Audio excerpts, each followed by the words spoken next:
But now I'm feeling very comfortable in sharing more of my opinion and let it shine through my post. And I've seen a much difference in terms of the comments that I'm receiving, in terms of the repost, in terms of people reaching out even to me directly in direct message. So I've really seen the change in terms of the fact that sharing more was actually more beneficial to the engagement on the platform.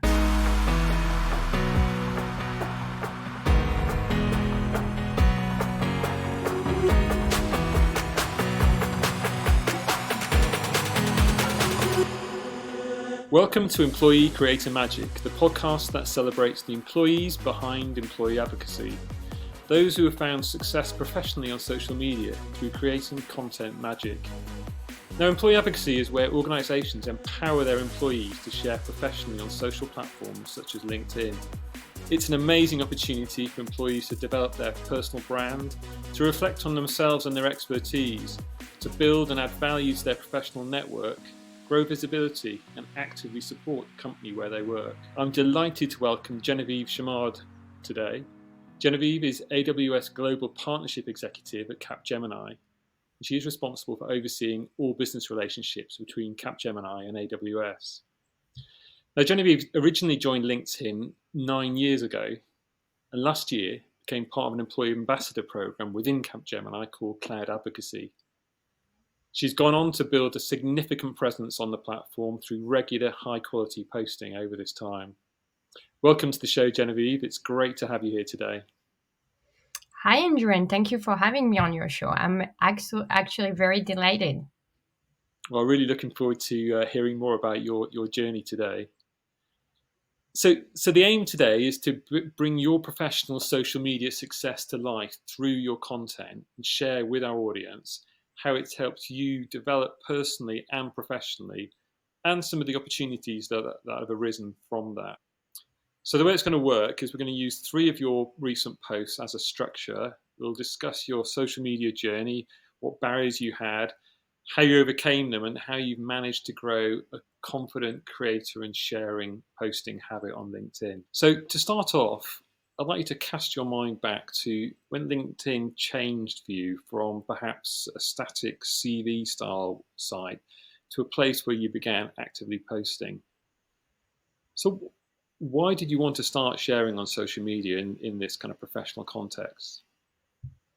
Yeah, absolutely, Andrew. So as we were chatting on this show and I was selecting my first post to illustrate this question, I went back to my LinkedIn profile and discovered that basically I started 9 years ago. And initially, up until I joined the Cloud Advocacy program at Capgemini, I actually had a very similar patterns across all of my posts, which was mostly reposting opinions either from my Capgemini thought leaders or from the industry that I was interested on. But I was actually putting a very, very small content that was personally created by me. So it was very insightful to see, and I'm sure some of you that listening will recognize that pattern. I thought that I needed to be very short in terms of letting the content that people had posted and had put together shine through, and that I needed to limit my commentary to something very small. And if I looked at those posts, there was very little engagement. I want to say my followers took a lot of time to pick on. And basically, within 9 years, I timidly got to 500 followers with this tactic.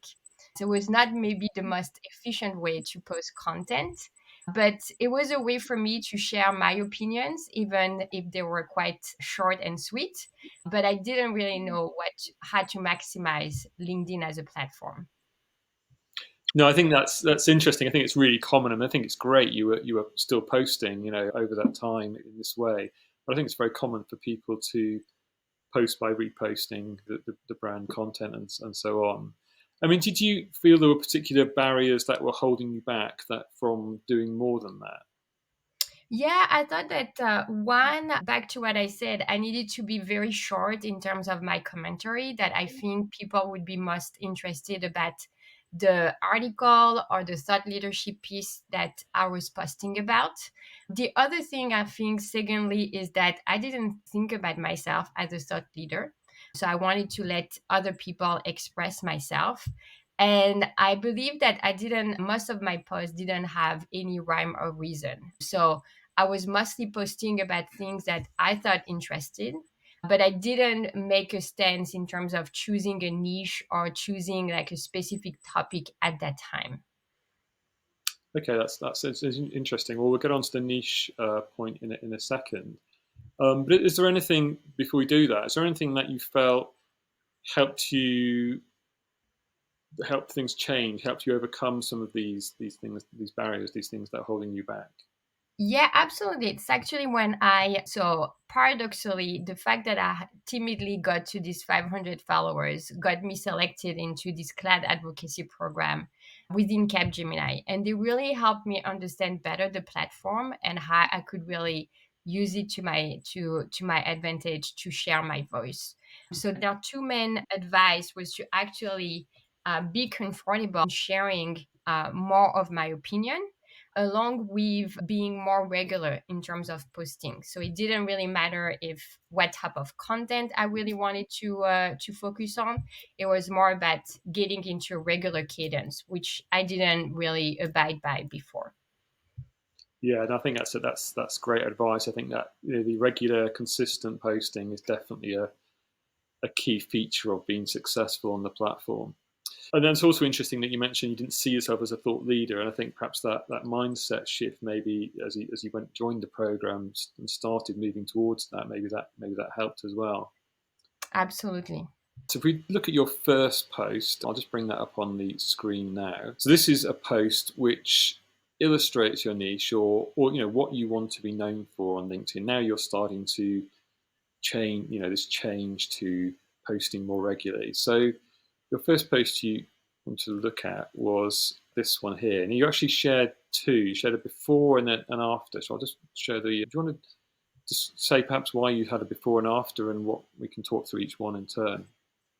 Yeah, I shared two posts for this question because I wanted to illustrate my point around what was my mindset before I joined the program, and what they helped me move towards. So before joining the program, I was really focused, as I said, around mostly keeping my posts very short, putting the focus on whatever links or content I was directed people towards, and being very, I think, business-like in my type of writing.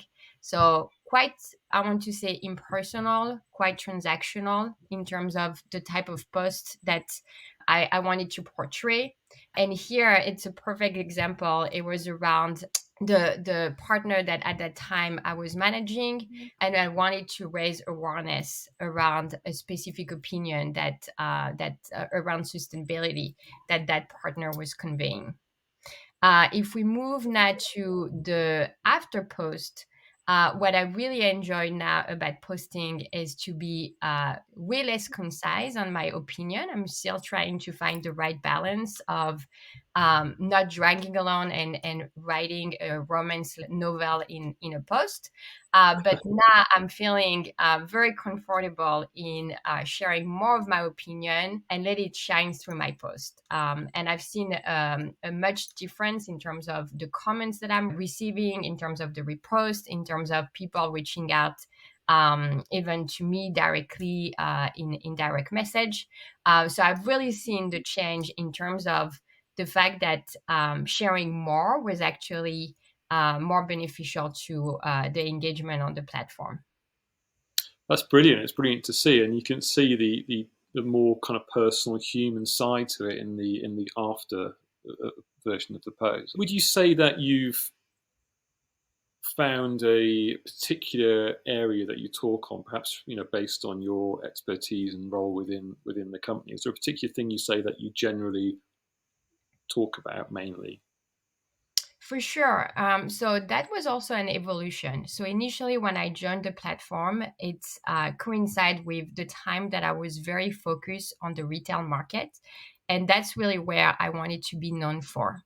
As my career evolved, I transitioned to manage partner strategy within my company, and especially hyperscaler partners, Okay. before Google Cloud and now AWS.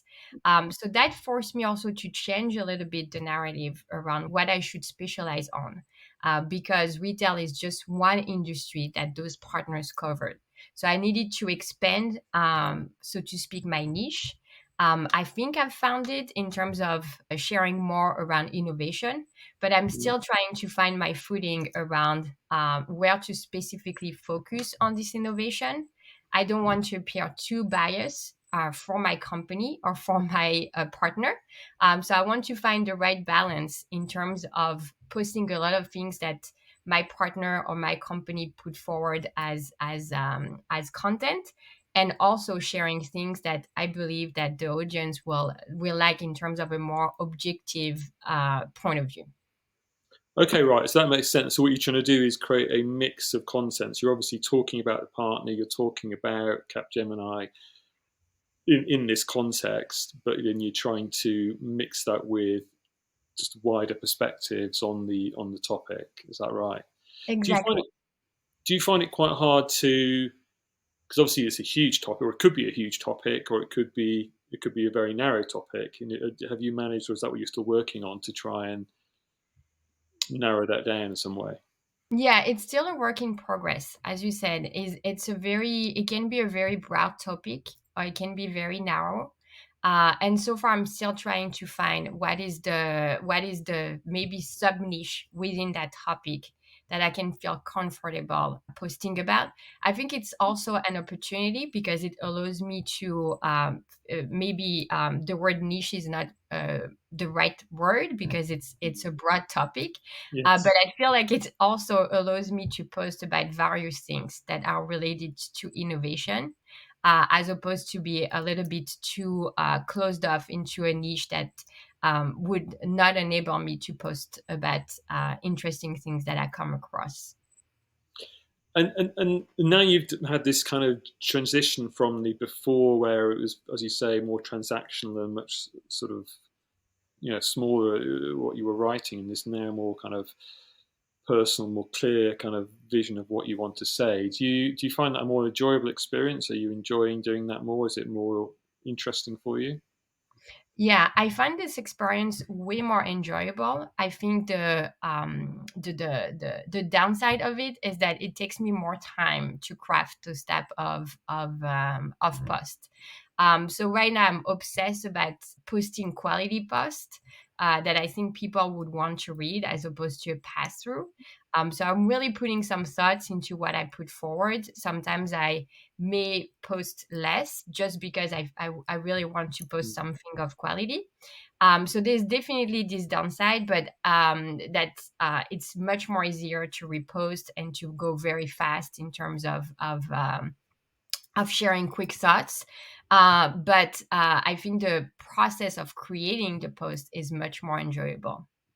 Oh, that's great to hear. And you can see from just flicking between those posts, you had, I can't see it on the screen there actually, but I think it was about sort of 40 or so likes on the before, and on the second one you got 145 or so engagements there, just to show the difference in, as you say, many more people are engaging with it and connecting and commenting and so forth. So it's really lovely to see. So thank you for sharing that one. So let's move on to the second post, which was, let's bring this one up. The second post was a post you really love creatively. So this was the idea of this was something that you just really thought was, great. However you did that, irrespective of how successful it was. So let's bring that post up. So that's this one here. So could you tell us what you really love about this post? Yeah, building on what I said about enjoying now creating those posts. This post is it's an idea that I got. The partner that I was representing at that time, Google, had just released their new generative AI model that's called Gemini. And Mm. our company, Capgemini, has a story that around the word Gemini. So I did some research, quite a few, that to see what was the interconnection and how, even if names were created totally separately with no bearing to each other at all, what was the way that I could connect our two company in a really but also an insightful way. Mm. That is probably the post that took me the most to put forward, but it's also the one that I'm the most proud about. No, I love it. I love it. It's again, it's just bringing the story to life, isn't it? You know, because you could have just shared the video there on the right, and as you say, like perhaps in your previous incarnation where you'd have just had a quick message around that, and now you're actually building a story around it, which is and again, it's got an interesting headline there as well, which kind of draws you in. So no, I really like that. If I can share, it got quite noticed by my partners. So, little story about Capgemini. We're not the most prominent partner of Google Cloud, but we're definitely a strong partner of them. And that post specifically drew the attention of a lot of their leaders, that people started to reshare internally. So it got a lot of traction for Capgemini internally to Google Cloud, and definitely generative AI. It's an area that now Capgemini is recognized for within the Google Cloud entity. Not because of my post for sure, but that definitely helped them get a little bit more interested around what was this company Capgemini, that is, for the story, very, very big in Europe, a little bit less known in the US. So it got the US leaders at that partner a little bit more intrigued about hers. I think that's a really good point, actually, when people are talking about the idea of employee advocacy or employee ambassador programs, they're often talking about connecting with people externally to the organizations. But actually, as you say, you're actually attracting the attention of people within the partners and within your company as well, and really sort of putting these messages out there. So I think that's a really, really interesting point. So when you're developing posts, where do you get most of your ideas from when you're thinking I need to write a post this week? Yeah, that's something that also is a work in progress. But basically, my base is that I definitely use a lot of alerts in terms of my partner, in terms of the niche that I focus on, in terms of Capgemini. So, from an external perspective, I get a lot of insights every day in terms of what is top of mind. Across those three different areas. I also have access as part of this cloud advocacy program to a special sites within LinkedIn that allow me also to see like what all of my colleagues have been posting about, Okay. what is raising top of mind in terms of topics within Capgemini and outside Capgemini if I wish to amplify some of the thoughts that are raising to the top. So that helps me find what is the content that I want to share on a weekly basis, and that's basically my base to decide what post I'm going to write about. Okay, right. So you've set up a number of alerts and things to help you kind of just get a feed of prompts and ideas and things that are going on to help you come up with ideas. Okay, that makes sense. So when you're obviously talking now in this journey you've gone on that we've seen so far, you're sharing more, more of your opinions, more of your ideas, more of your personal thoughts and expertise, rather than perhaps just reposting a company corporate post. Have you found this personally exposing at all to perhaps share your opinion more like this? What do you mean by exposing? You feel like, can you So in the context of LinkedIn, you're talking in a public forum. So you're now giving an opinion perhaps on something which is your opinion. So obviously you're opening yourselves up potentially to criticism or different opinions. I mean, do you Mhm. find that Yeah. is that challenging? It is challenging. It is a fine line to walk on, especially because it is so. Capgemini approach is that our LinkedIn is still private, right? They're not. I'm not. I don't have any incentives specifically or any responsibilities, so to speak. It is my private LinkedIn, and I decide to post on Capgemini and other topics. But that to me comes with a lot of responsibilities that I set up for myself. It means that I'm really trying to abide by the organization that I'm representing. It also means that I need to be very careful because I have a lot of my partners, current and past. I've managed a few partners so far that are also following me, right? So, for Mm. example, I can share that when I transitioned from one competitor to the other, right, from Google to AWS, I really thought through like it was not just a click to say, "Hey, I moved to this," like those type of LinkedIn posts where people announce a new job. Um, Yes. Yes. I felt like I needed to express, even if I had expressed to my previous partner that I was moving on and try to manage that transition as best as possible. I was very mindful on LinkedIn to be very gracious to the previous partner and to be also very enthusiastic for my new partner, which was not an easy not an easy post to write there.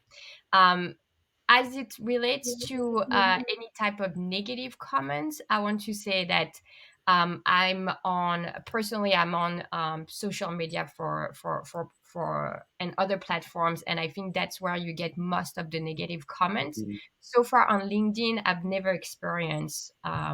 Maybe I've been lucky there, but people have been so far in commenting very respectful, and even if they have a divergence of opinion, it has never been in a very aggressive manner. So I haven't seen that side of social media on LinkedIn specifically. No, I'd agree. LinkedIn is generally a much more positive environment to be in than perhaps some of the other social platforms that are out there, aren't they? I agree. Most people either say nothing if they don't agree, or as you say, they respond Mhm. in a respectful way. So one of the common questions that, or one of the common barriers, I suppose, that lots of people have when we talk about sharing professionally on LinkedIn in the way that we're discussing here is I haven't got time for this now. I'm far too busy. And you've got a high-powered job. You've got a lot going on. I can see it's a full-time job already. So how often do you post? I guess, and how do you find the time? How do you manage the time to do that? Yeah, I'll be honest there. On my best week, it will be three times a week. Okay. On my most busy week, maybe one every 2 weeks. So, yes, absolutely, it does take time. I feel like the best way to help me find the time for it is that it is directly linked to my work. So basically, when I set up these alerts and read about news and things like that related to the topic that I'm posting about, it is actually things that I need to know for specifically for my work. So it is already some research that I do on a weekly basis. So that helps for me to find ideas and not Mm. have to add on to my work week in order to specifically search for those ideas. I want to say I hope it's not taboo, but generative AI tools that are out there help also copyright whatever you want to post. So as you guys can notice, I'm not an English native speaker. So I know I'm going to make grammar or vocabulary mistakes. And I want my post to be as clean as possible, as easy as possible. So I do use those type of tools to also help me once I get the ID, once I get what I want to focus on and write about, to fine tune my post. And that has been also very useful in terms of being able to share more. It may be counterintuitive, but I'm able to share more personally engage post by having this external tool to basically like copyright me and help me write great quality posts. I think that's really interesting. I think a lot of listeners would be interested to hear about that because obviously it's a big, huge topic at the moment, and there's quite a debate about where AI or Gen AI tools should which part of the creative process they should go into. So, Mm-hmm. so for you, from what I understood there, is that you're developing your ideas based on what's happening in your work at the time, what's going on, and the prompts you're getting, and then you're drafting the post, and then you're using the Gen AI tool to perfect it. Would you say is that what you're saying you do typically? Absolutely. So I produce a first draft, and then I use really generative AI as an assistant, as if like I would go to my copywriting desk within Capgemini. But of course, they don't have the ability to help all the advocates that we have across the world. And that allows to fine tune it, and it's very impressive how they able to how those tools are able to bring your content to the next level. I've tried to say, hey, here's an article and I want to write something. It can definitely help you write a post from scratch. But I finding those posts a little bit less personal, a little bit less connected to what you really you want to publish. So I found the first method of writing your first draft and using as a way to fine tune the final product as much more effective for me. I think that's really interesting. I'd agree. I think if you're using it to write the post from scratch, you end up with this rather beige post that doesn't, as you say, doesn't really capture the essence of what your knowledge and your expertise and point is, isn't it? Yeah. Brilliant. Well, thank you for sharing that. I think that's really interesting. Let's move on to your um, let's move on to your third post, which was a post that led to a further conversation or some other kind of opportunity from that. So let's just bring that up. So this is a poll, this one. So yeah, can you tell us a bit about this post and where did it lead for you? Yeah, I love posts to ask questions, right? I feel like you can have different type of posts, and there's definitely informative posts. But I love also to check in with the readers and see like what is their opinion. And I found the poll post very effective. Sometimes also I try to ask questions as part of my post, but so far I feel like if I were to compare with a question in the body or in the title of the post and those polls, I found the polls much more effective. So this post, for example, was around generative AI. In my work, I've seen quite a lot of technologies that got hyper hyped and then totally disappear. That was probably like 8 months ago, where everybody was talking about it, and I was asking people like, "Hey, what are you the most excited? Are you excited about the technology? Are you fearful about it? Do you think it's too hype and things like that?" So I wanted to check in with the audience. I found this technology, and I'm usually not a first adopter, as Mhm. something that will definitely revolutionize like how we get assisted in our personal life, in our work life, and solutions that we can create all together or products. So I'm definitely biased because it's one of the area that I focus a lot with the partner that I'm leading today.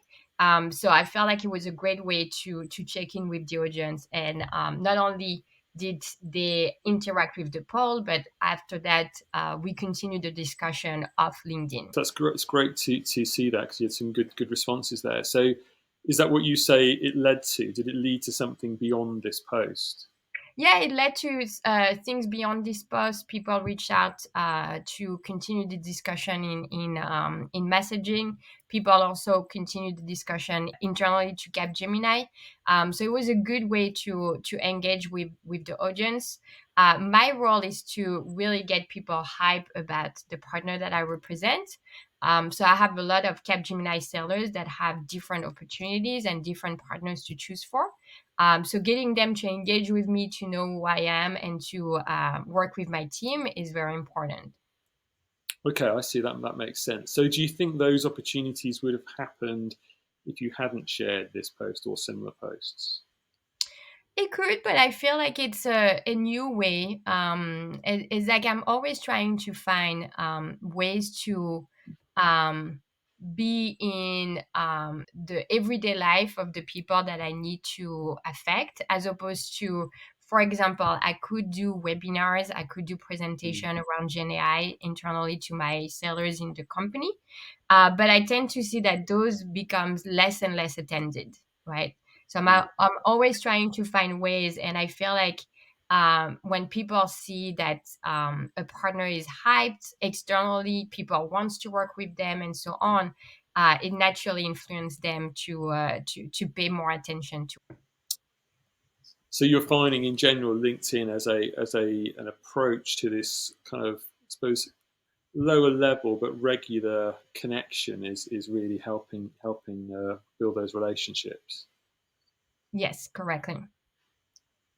So in general, so now you've been doing this much more actively for over a year now as part of this program, and you're clearly building in confidence and skill really in storytelling and bringing your messaging to life. I mean, what response do you feel you're getting from your posting now?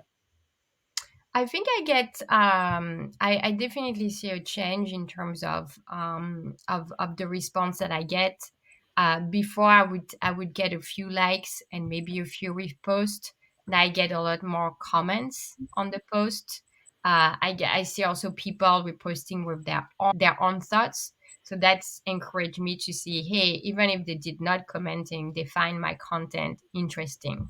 So I've definitely see an evolution in terms of the engagement that I receive on those posts.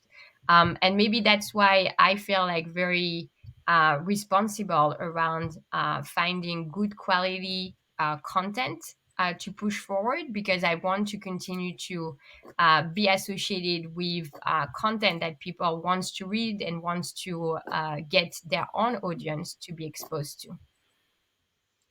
That's lovely to hear. So when you look at where you are now, well, what would you say this experience over the last year of posting regularly, what has it done for you, perhaps on a personal level? Do you think has anything changed for you personally? I think it did. I think back to what we discussed at the beginning of this show. We discussed about the fact that I didn't see myself as a thought leader.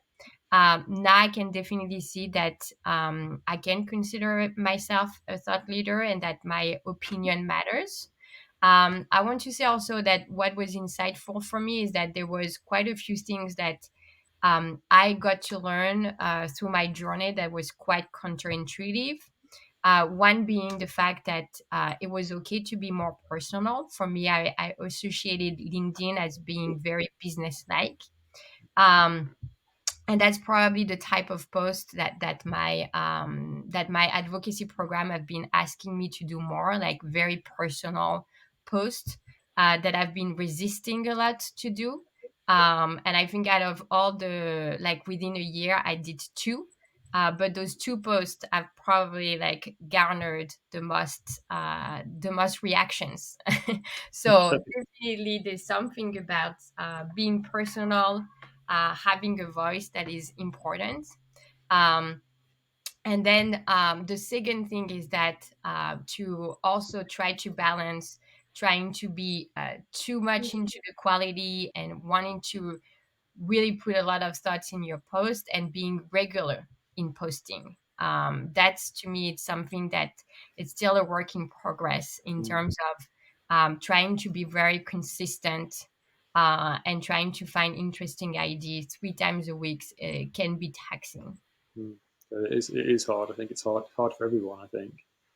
Just briefly picking back up on the personal point you mentioned. I mean, was there something that changed for you that gave you the confidence to write those more personal posts?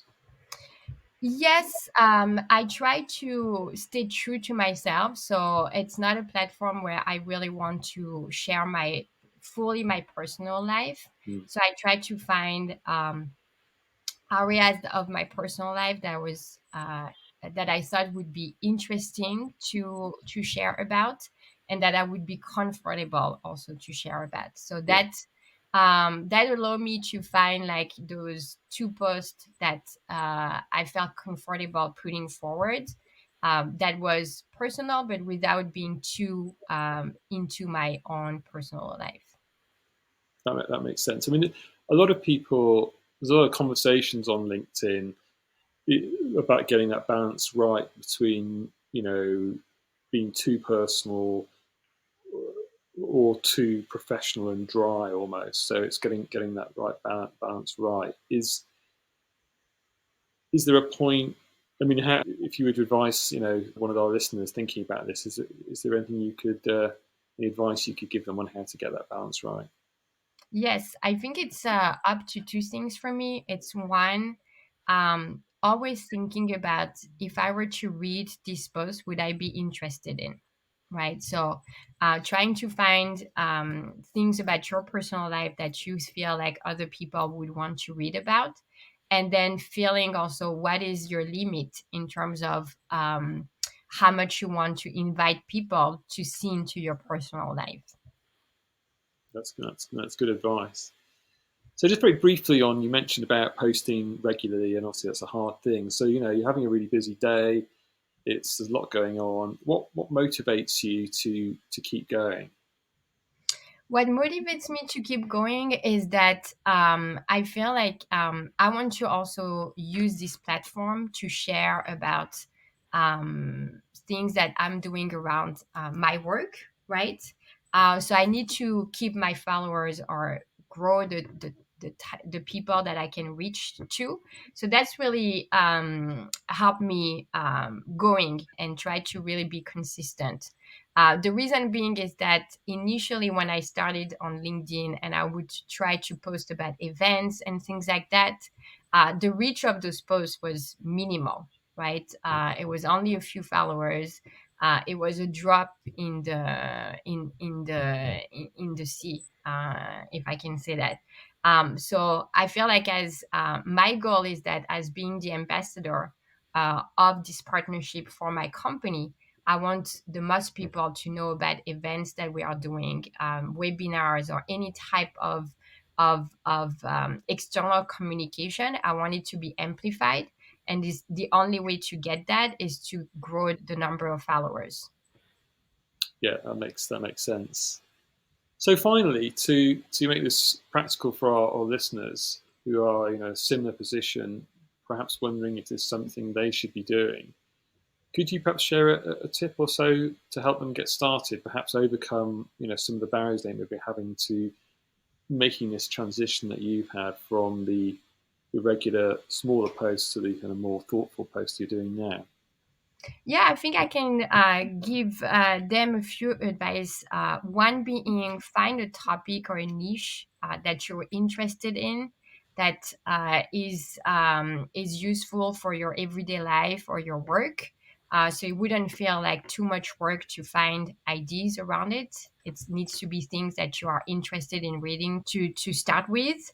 Second, try to also think about what is your the style, how much work you want to put into posting the content. As we covered, you can have a lot of help with today's technology.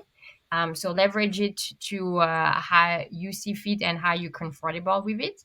And then the third thing is that think about, I want to say, different formats. There's not, I don't think we covered that yet, but I found it also to bring a lot of variety for your audience.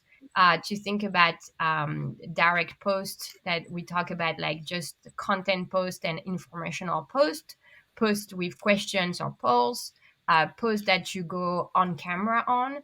Those Mm, also seems to be like we talk about being personal, and that's a great way to be personal. And honestly, I don't have any equipment, I don't even have a light ring, but I've been able to post things that looks professional enough and that get good engagement. And then the fourth type of post is those type of once in a while sharing a little bit less about the business side, sharing a little bit more about yourself for people to connect more with you. That's brilliant advice. Yeah, I think yeah, having a variety of types of posts makes lots of sense. And there's also things like carousels sometimes can be useful as well, can't they, Mhm. to get the story across. But yeah, that's one of the ways to answer that personal issue, isn't it? So you're not, like you say, making every post really personal, but every so often you're just adding a little bit that's just a bit more about yourself in some way, perhaps in the way that you would if you met people at a networking event. You might tell them a little bit about your life, wouldn't you? So it's adding that element into it. I think that's great advice, Genevieve. I mean, that brings us to the end of the show, and I'd just like to thank you so much for all the input and all the stories and seeing the posts you've been done and hearing about your journey. It's really lovely to hear, and it's very impressive, to be honest, how you've managed to achieve what you've achieved over this time, such a short time, really. So, thank you for sharing that with us today. And I know you're really busy, so appreciate your time to do this. Absolutely. And thank you for having me. No, it's been an absolute pleasure. So, finally, just where can people find you? So you can definitely find me on my LinkedIn. If you go after Genevieve-Chamard, you will definitely find me. Brilliant, excellent. Well, I highly recommend people reaching out. I'm sure you'd be keen to help people if they have questions and hear more about what you're up to. So, thank you again. It's been lovely to meet you here, and see you again soon.